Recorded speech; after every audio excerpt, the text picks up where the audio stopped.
आंखों में नींद बहुत है पर सोना नहीं है। आंखों में नींद बहुत है पर सोना नहीं है। यही समय है कुछ करने का, इसे खोना नहीं है।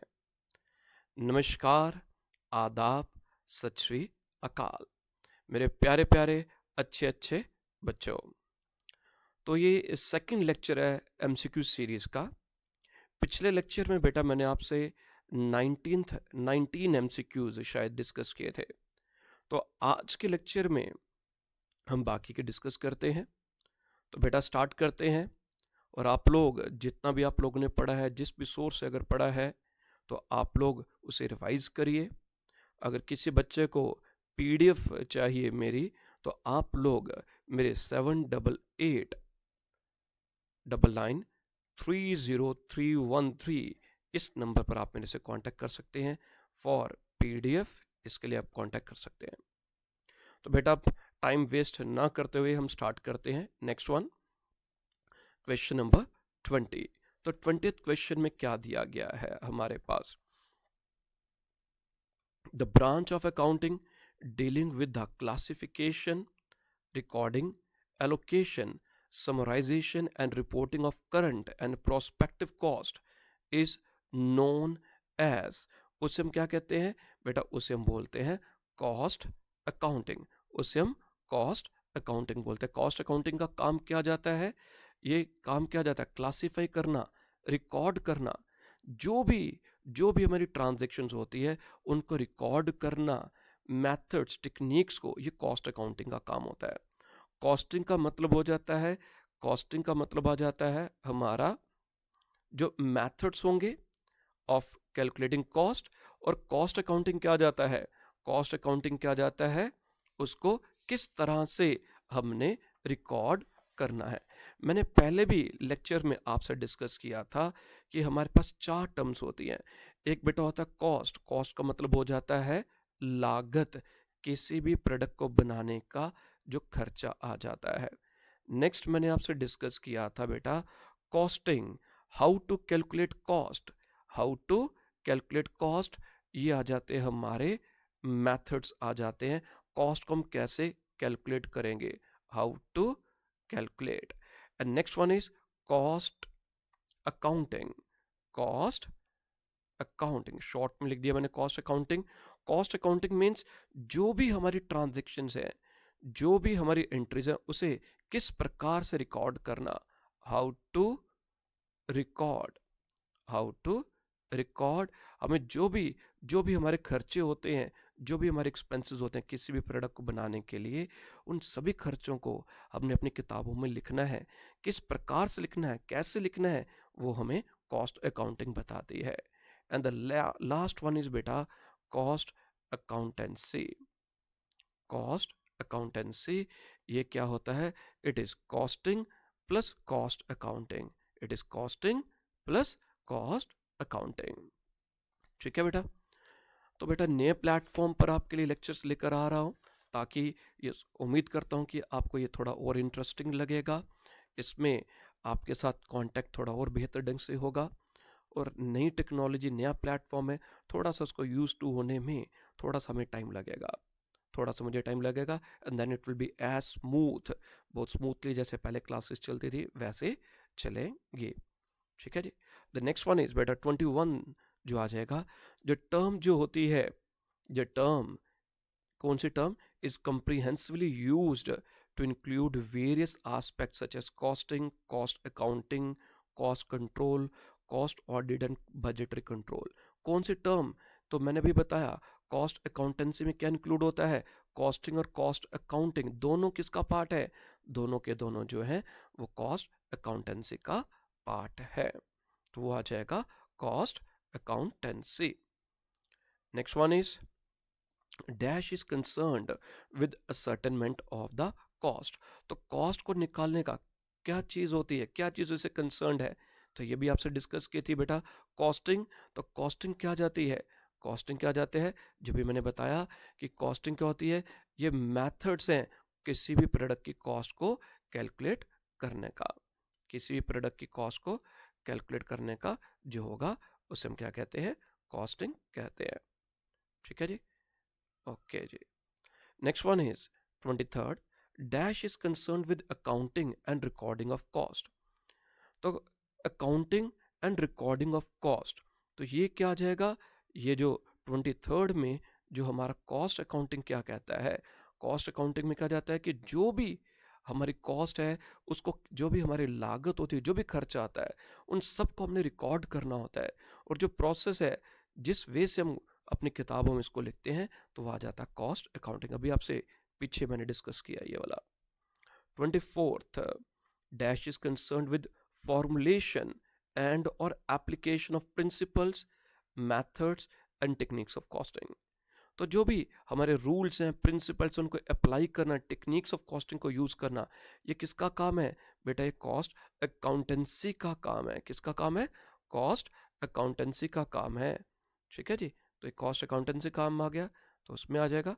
बाकी देखते हैं और क्या क्या ऑप्शंस थी हमारे पास। और ऑप्शन में था कॉस्ट अकाउंटिंग था या कोई और भी था, तो हमारे लिए आंसर जो आ जाएगा that is cost accountancy.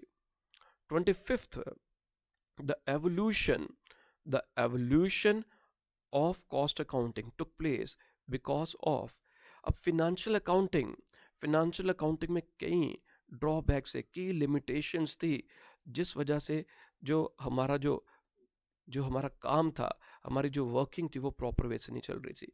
So due to the limitations थी जो कॉस्ट फिनेंशियल अकाउंटिंग की, जिस वजह से कॉस्ट अकाउंटिंग का जो इवेल्युएशन हुई, उन कमियों को दूर करने के लिए कॉस्ट अकाउंटिंग को इवेल्युएट किया गया, उसकी इवोल्यूशन हुई।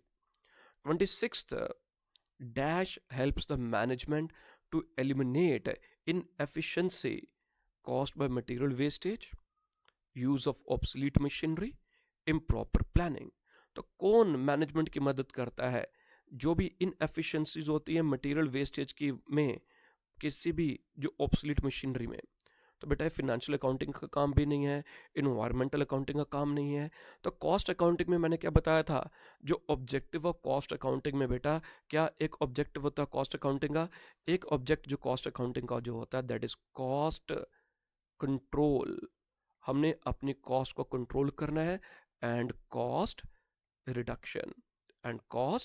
रिडक्शन, कॉस्ट को रिड्यूस करना, जो हमारी वेस्टेज है उसको अवॉइड करना, उसे हम कैसे कम कर सकते हैं, अपने प्रोडक्ट को हम कैसे इफेक्टिव बना सकते हैं। तो आज का टाइम बेटा इसमें इसमें कंपटीशन बहुत है, हमारा जो इन्वायरमेंट है it is dynamic in nature, और वही फर्म्स सर्वाइव कर सकती हैं जिनकी मिनिमम कॉस्ट होगी, जिनके प्रोडक्ट की कॉस्ट सबसे कम होगी। सो कॉस्ट अकाउंटिंग हमें इसमें मदद करती है। 27th, dash covers accounts of whole business relating to all commercial transactions। क्या कवर करता है अकाउंट्स ऑफ होल बिजनेस, तो इसमें जो आ जाता है फिनेंशियल अकाउंटिंग कवर करती है अकाउंट्स ऑफ होल बिजनेस के जितने भी अकाउंट्स होते हैं, जो भी इसकी कमर्शियल ट्रांजैक्शंस, कमर्शियल एक्टिविटीज से रिलेटेड जो होता है, वो फिनेंशियल अकाउंटिंग डील करती है। Next is 28th, a unit of quantity of product service।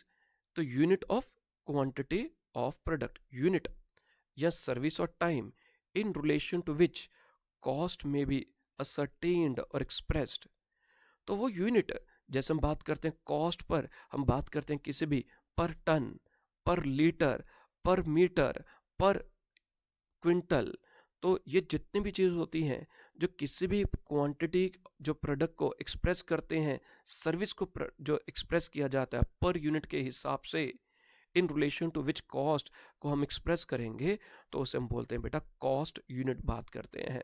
जैसे आ जाता है हमारे पास पर केजी, पर क्विंटल, पर टन, पर एम्प्लॉय, ये जितने भी चीज़ें आ जाती हैं तो ये कॉस्ट यूनिट को जो होगा वो शो करते हैं। Next one is question number 29th में क्या पूछा गया है, लोकेशन, पर्सन और आइटम और equipment for which cost may be ascertained and used for the purpose of cost control is known as, उसे हम क्या कहते हैं, जो कॉस्ट सेंटर क्या जाता है, we are having cost centre, we are having cost unit and we are having profit centre, we are having responsibility centre. ये जो चार आइटम्स है बहुत ही इंपॉर्टेंट टर्म्स हैं कि कॉस्ट सेंटर क्या होता है, कॉस्ट सेंटर क्या होगा, ठीक है जी, फिर प्रॉफिट सेंटर क्या होता है, रिस्पॉन्सिबिलिटी सेंटर क्या होता है, रिस्पॉन्सिबिलिटी सेंटर क्या होता है, देन कॉस्ट पर यूनिट या कॉस्ट यूनिट क्या होती है। ये कुछ बेसिक टर्म्स है जो बहुत इंपॉर्टेंट है और कंसेप्ट वाइज बहुत इंपॉर्टेंट होगी।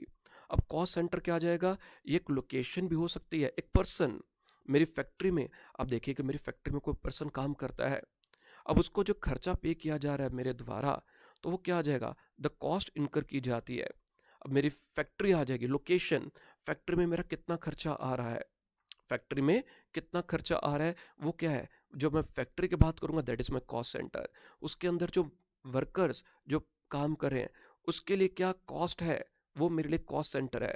इंडिविजुअली जो वर्कर काम कर रहा है दैट इज कॉस्ट सेंटर, जिस लोकेशन में काम कर रहा है वो कॉस्ट सेंटर है, जो मशीन पर जो काम कर रहा है वो कॉस्ट सेंटर है। और अगर मैं कलेक्टिवली इन सब को भी कंबाइंड अगर बात करूंगा तो ये भी हमारे लिए कॉस्ट सेंटर है। अब मेरे लिए जो कॉस्ट सेंटर क्या होगा, मेरा coaching centre, this is my cost centre, इसमें जो मेरे क्या क्या खर्चे इनकर हो रहे हैं तो वो जो होगा वो आ जाता है कॉस्ट सेंटर। तो वो एक एक आइटम से भी रिलेटेड हो सकता है, वो एज ए होल को भी हम जो होगा वो कह सकते हैं। The cost unit for the gas industry is, gas industry जो होगी उसको पर यूनिट किस वे से एक्सप्रेस किया जाता है, पर गैलन या पर टन या क्यूबिक मीटर। सो गैस जो होती है उसे क्यूबिक मीटर के हिसाब से एक्सप्रेस किया जाता है। बेटा कॉस्ट अकाउंट उन्होंने सिर्फ लिखा है कि कॉस्ट अकाउंट, हमें नहीं मालूम कि जो जेकेएसएसबी ने जब पेपर जो पुटअप करेंगे उसमें सिर्फ कॉस्ट का बेसिक चीज़ें पूछते हैं या फिर वो थोड़ा सा डिटेल में जाते हैं। अगर डिटेल में जाते हैं तो ये काफ़ी ज़्यादा पहुंच जाता है, but I have tried my level best कि जितना मेन टॉपिक्स मेन पार्ट जो हो जाए वो आपका कवर हो जाए, क्योंकि ये बड़ी अच्छी अपॉर्चुनिटी आप लोगों के पास अवेलेबल है। पंचायत में आपने देखा था कि पेपर का पैटर्न, पेपर का लेवल काफ़ी ईजी था एज़ कम्पेयर टू, और उसके बाद जो क्लास 4 आया तो क्लास 4 का जो लेवल ऑफ डिफ़िकल्टी वो काफ़ी ज़्यादा इन्हेंस किया गया था। और ये तो फिनांस अकाउंट असिस्टेंट है, इसमें है ही फिनांस से रिलेटेड है, तो यहाँ पर जो अकाउंट से रिलेटेड होगा तो इतना ईजी शायद ना हो, बट मैं वही लेकर चलूँगा, प्रिपेयर फॉर द वर्स्ट, हम वर्स्ट के लिए प्रिपेयर कर रहे हैं and hope for the best, कि बहुत भी मुश्किल आएगा तो क्या हो सकता है, तो उसको ध्यान में रखते हुए मैं कुछ डिटेल में आपसे डिस्कस कर रहा हूँ मैं, ठीक है। इसका स्टडी मटेरियल भी बना हुआ है, जिसको स्टडी मटेरियल चाहिए तो वो भी मेरे से कांटेक्ट कर सकता है। नेक्स्ट वन इज बेटा 31 question number, material, labour and expenses are the three important, ये क्या है, दीज आर द एलिमेंट्स, ये कॉस्ट के तीनों एलिमेंट्स हैं। तो जब हम एलिमेंट्स पर बात करते हैं तो तीन एलिमेंट्स होते हैं कॉस्ट के। किसी भी प्रोडक्ट को बनाने के लिए क्या चीज़ लगती है बेटा, उसमें मटेरियल लगता है, प्रोडक्ट को बनाने के लिए लेबर लगती है और उसके लिए एक्सपेंसेस लगते हैं। इनको अगेन हम दो पार्ट में बांट सकते हैं, डायरेक्ट मटेरियल और indirect material, direct labour, indirect labour, direct expenses, indirect expenses.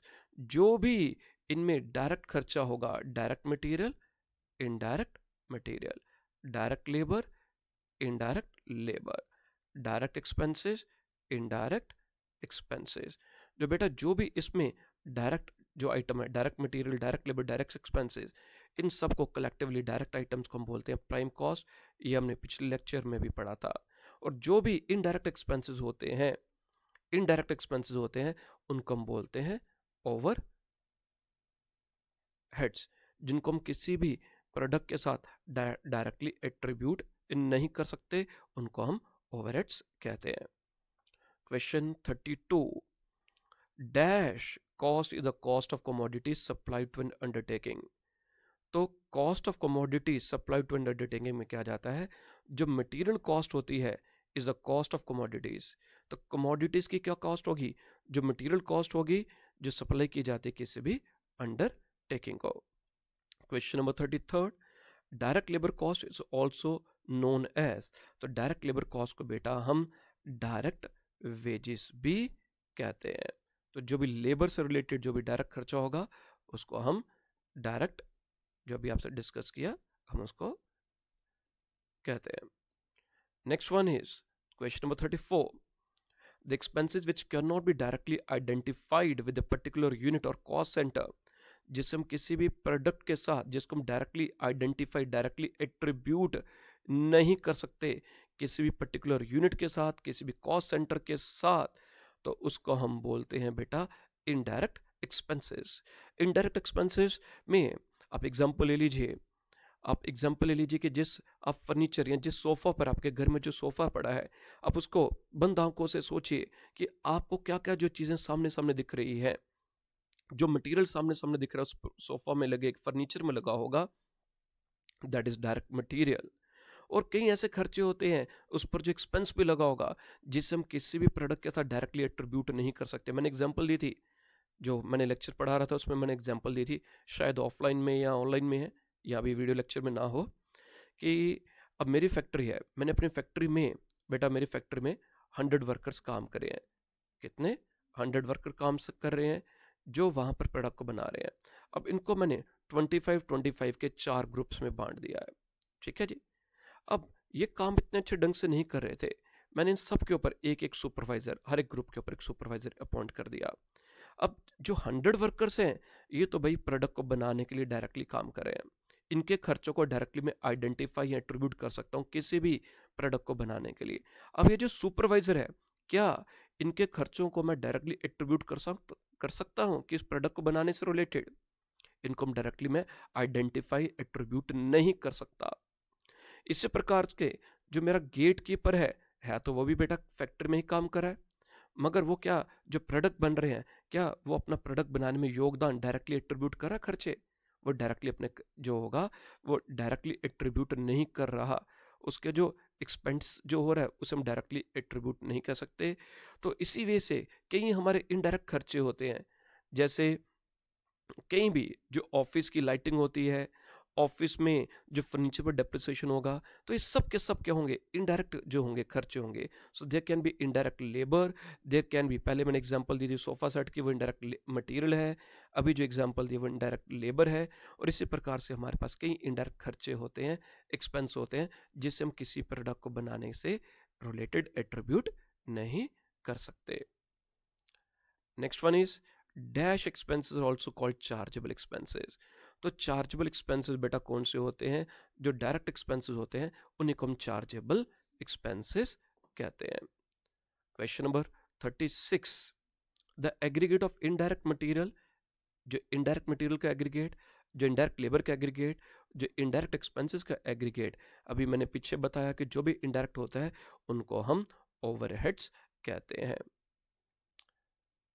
Question number 37, the overhead cost incurred, जो भी ओवरहेड कॉस्ट जो इनकर की जाती है from the stage of procurement of raw material till the stage of production.